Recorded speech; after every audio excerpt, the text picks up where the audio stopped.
I took my second dose around like 3:30, and I think that I think it's gonna really address. I'm hoping like everything. Um, it like I feel it like all over. So it's like um, and I feel like this calmness sensation all over, and a relaxation, kind of relaxing feeling, um, which is a very different state than what I've been experiencing. Um, I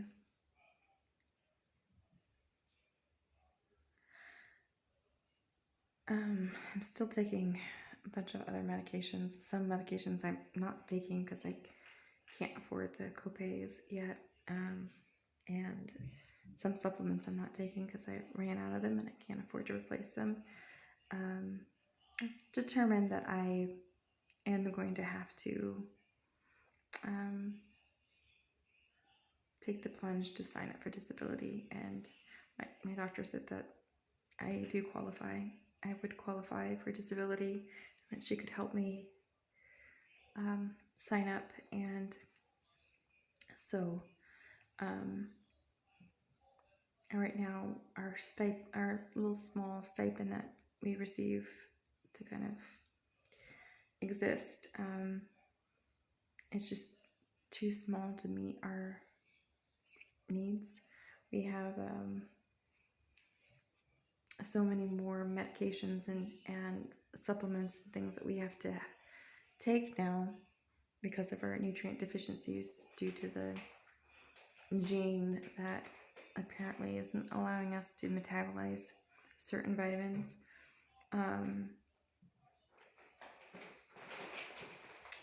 We're having to take a lot more supplements, and it's costing quite a bit. And then the supplements that we have to take for the infection, those alone, those just 3 were almost $200, and it's all we're going to be running out of that very quickly because my son has to take them as well. I haven't been taking them as directed because I just know that if I take them as directed, that I'm going to use them up so much faster than we can actually replace them. And so I've yeah, the only option that I can think of is is jumping on disability. I've avoided it for so long, and I probably shouldn't have, because it probably would have helped our family a lot.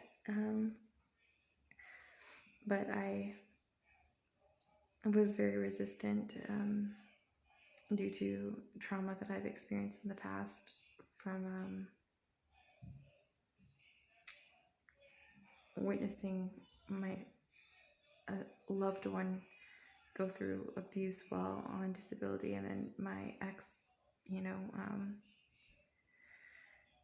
he was trying to force me to apply for disability at one time, and had some very abusive rhetoric around that. So for me, like, when I think about disability, it just feels very triggering. But it's something that our family needs, because I've tried to find flexible things that I could do from home, and alternative streams of income. I just haven't been able to find anything that will work for us, and it just feels like everything's closed up tight, unless it's me with my imposter syndrome not not attempting to try for particular things that I potentially could do. I'm not sure. I'm sure there's part imposter syndrome and part just the inconsistency of my health that, it's I'm just like, I've lost jobs in the past because of my health, and have had to leave jobs in the past because of my health, and I just don't feel it's going to be fair to an employer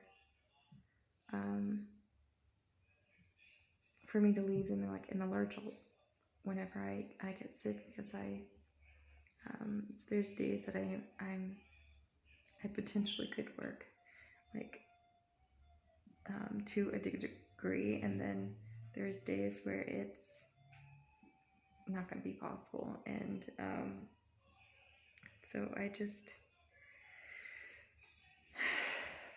but I'm hoping, I feel like there's light at the end of the tunnel, because I'm being treated for the infection, and because I'm being treated for the mast cell, and that stabilizing my mast cells should help also with the dysautonomia, I believe. So that would fix like 3 huge major things. And then if I can get to the doctor in Chicago, she could potentially help fix my convergence deficiency. And she does this thing where she aligns like your auditory and your vision. They're like connected. It's hard. I don't know how to explain it. She calls it the brain-eye connection. I think the mind-eye connection.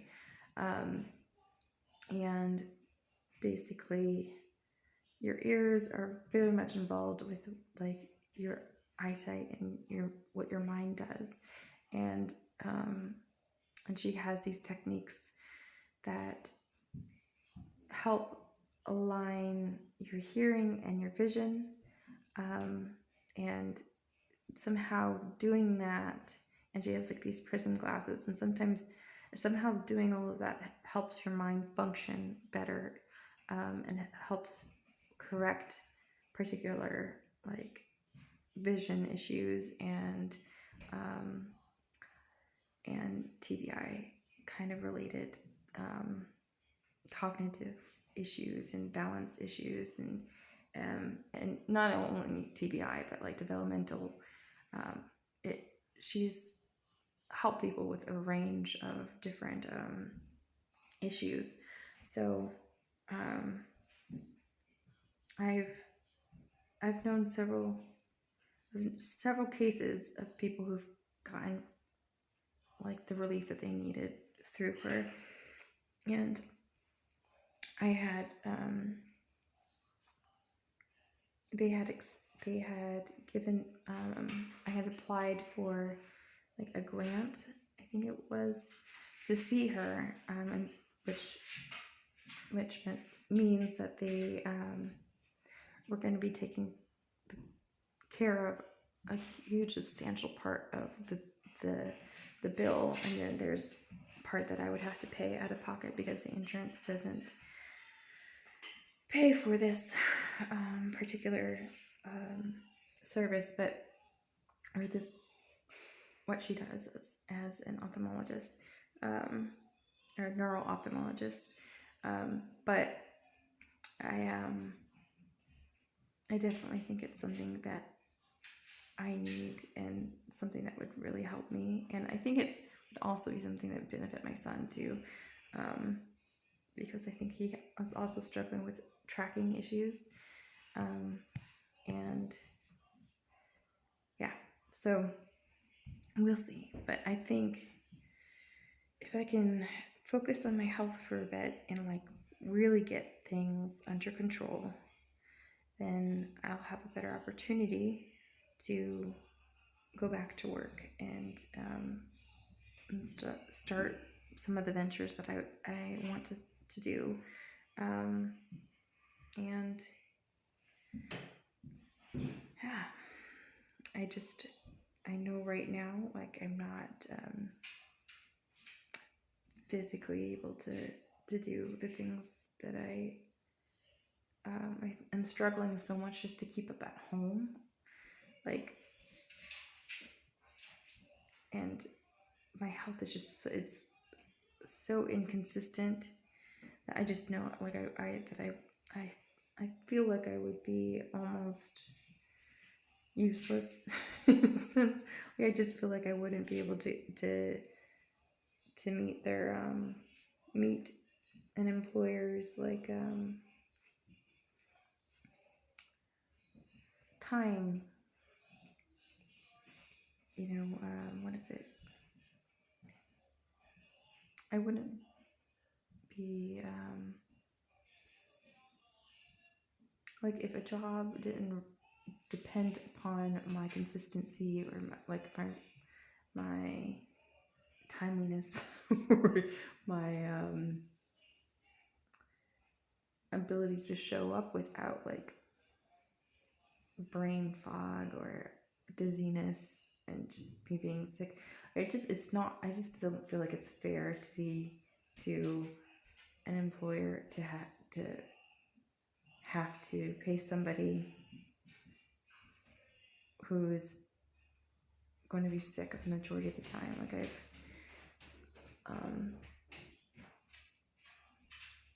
Like, I know I have a lot to offer, but I just don't have as much to offer, I guess, like as time wise, I just feel like I have a limited amount of I don't have very many good days, like as many good days as I need to be able to, I don't know.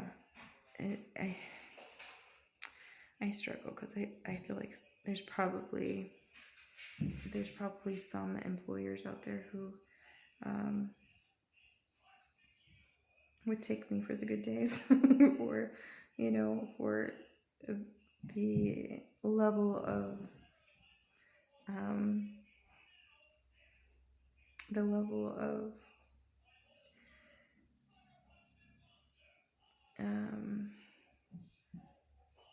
excellency that I'm able to produce, sometimes even on my worst days.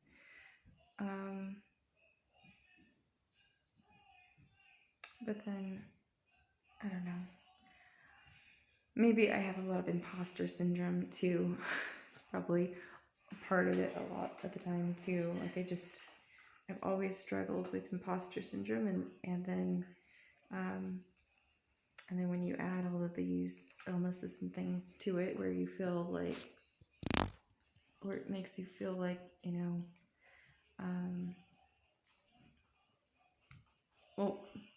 where history has kind of taught you that your health is going to be an impediment for your work and will be an impediment for your employer, and will put them in a particular situation that will feel unfair to them, and they'll feel, other employees will feel is unfair to them, like, because they're having to give me more flexibility or whatever. I don't know. I think back about when I was in school, in college, and my professor giving me a lower grade than what I deserved because she had given me more time to do the work, because I had requested an exception, or I'm not sure if it's called an exception, or I can't remember what it's called, but because I got so sick, so I was penalized for being sick. Like, and it's not that that my work was great because, or to that level of excellence, because I had spent extra time on it. No. I waited until the very last minute because I was so sick. I was having such a hard time getting out of bed, sitting upright, and I probably didn't give my best. I know I was struggling through that entire thing. And it wasn't.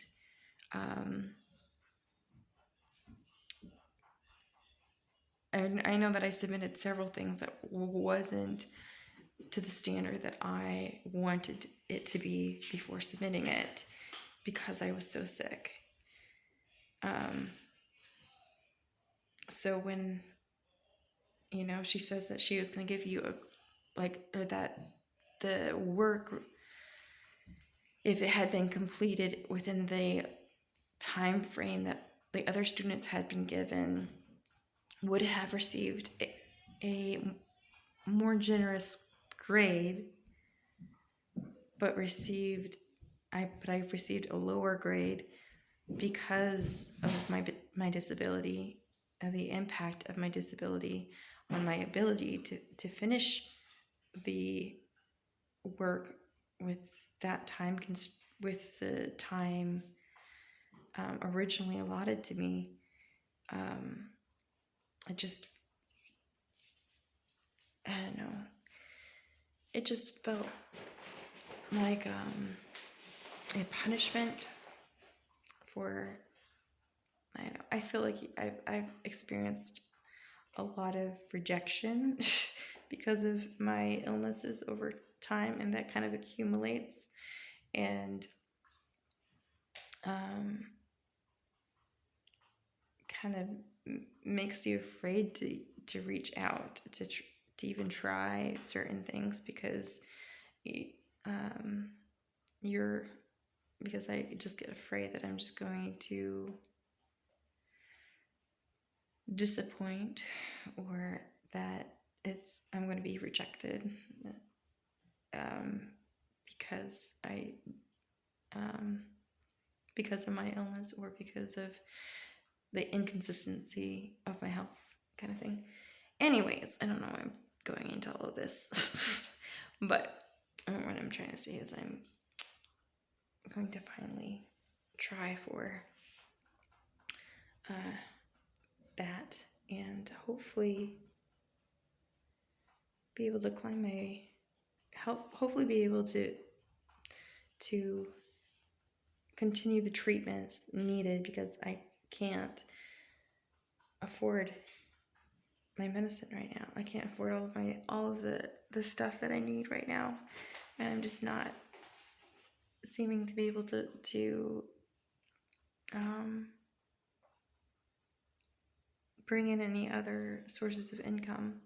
It just kind of feels like the doors have been shut for me, kind of, in a lot of senses, in a lot of ways. And so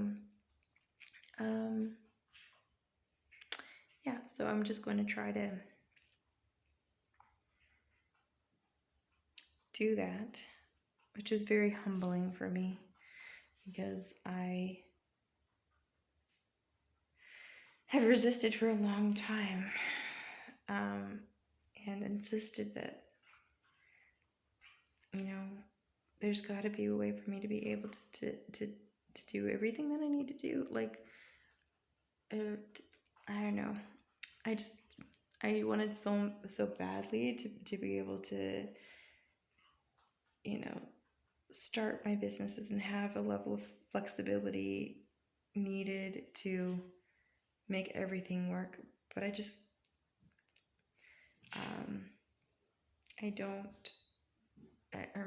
haven't been able to get there yet. So, the cost, not to mention the legal cost and for filing certain businesses and patents and etc. and so on. It costs a lot to start a business, and it's just money I don't have yet, and so I'm just kind of being met with reality. The reality that I am going to have to, you know,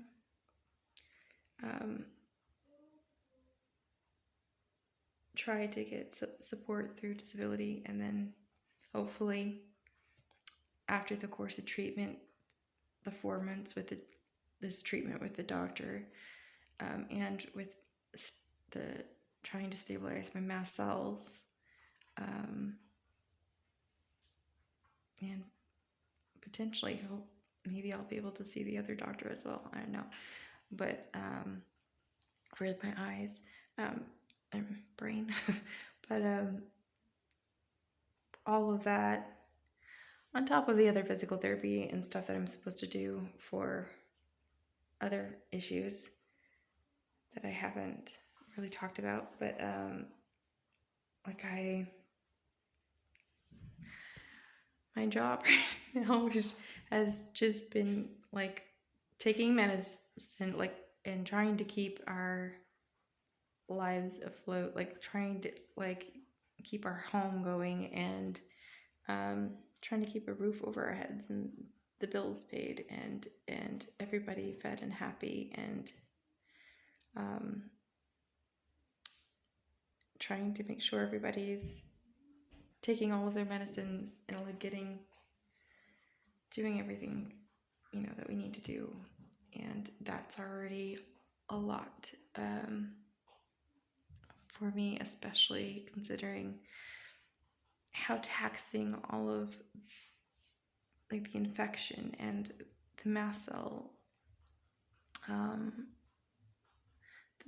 activation syndrome, and the all the other things going on in my system, and the nutrient deficiencies, how taxing all of that already is on me, on my body, and my mind, and yeah, it's already a whole lot, and so I know that it's and I know that just because I file for disability and I go on to disability just doesn't mean that I know I won't stop doing the things that I like, working towards the things that I want to accomplish. But perhaps he'll give me the fiscal ability to kind of actually be able to cover our needs, or meet our needs better, you know. We were doing fine, you know, like it was a bit of a struggle, a bit of a stretch sometimes, but then when we added the medication or the supplements for the nutrient deficiencies, and then the supplements for the and the medication for like the mast cell, and the supplements for the infection. It's just too much. Like I can't. There's no way I can budget for that, and there's no way that I can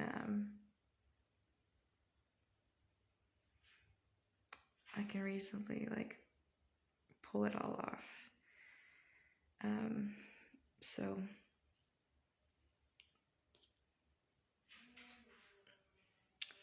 So, you know, and I know that it's okay to, you know, go on disability, and it's okay to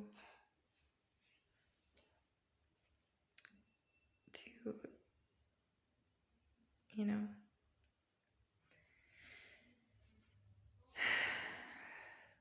give up to a degree.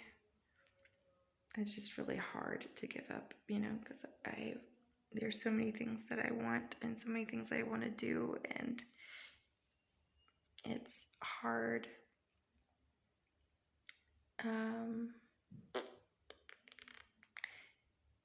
Accepting that I can't do everything that I want to do, and that I can't be physically as healthy and consistent as I need to be. So, anyways, that's all for now. I'm going to try to do a few more things here and then get dinner started. Anyways, we'll see you.